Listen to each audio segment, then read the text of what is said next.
In this video we'll just go through a functional overview of the controller, how it scans.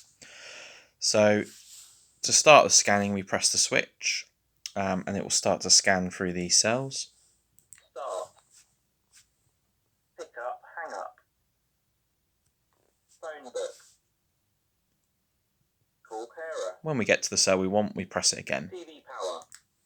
So if we had a TV there, that would then switch the TV on in the room.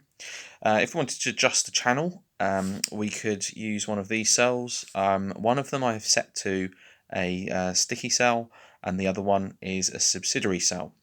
So first of all, I'll show you the sticky cell. Start. Pick up, hang up. Phone book. Call carer. TV power. Channel up. So if we press that, you can see that the light's still illuminated. If we press it again, it stops the function. So if you had a TV channel and you wanted to just go through all of the TV channels, you wouldn't press that switch until it scanned through them. That action can last for about 30 seconds. We can have a shorter timer, which is what the volume adjustments are normally, because you normally only want to adjust the volume by a few increments at a time.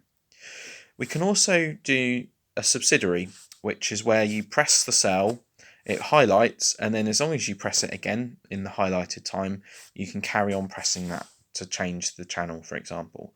So I'll just demonstrate that now. Start. Pick up, hang up. Phone book. Call carer. TV power. Channel up. Channel down. So now it's selected, I can keep pressing it, and then if I stop pressing, after about 6 seconds the light will go off. There we go, and that's a subsidiary cell. What we can also do is that scan speed might be a bit too fast.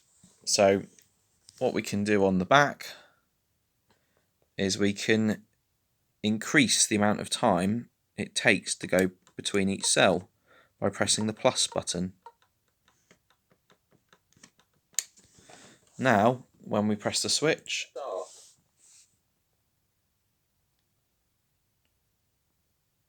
Pick up, hang up. it takes a lot longer.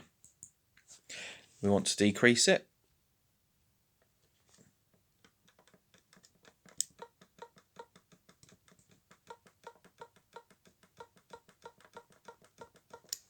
Now the scan speed will be a lot faster.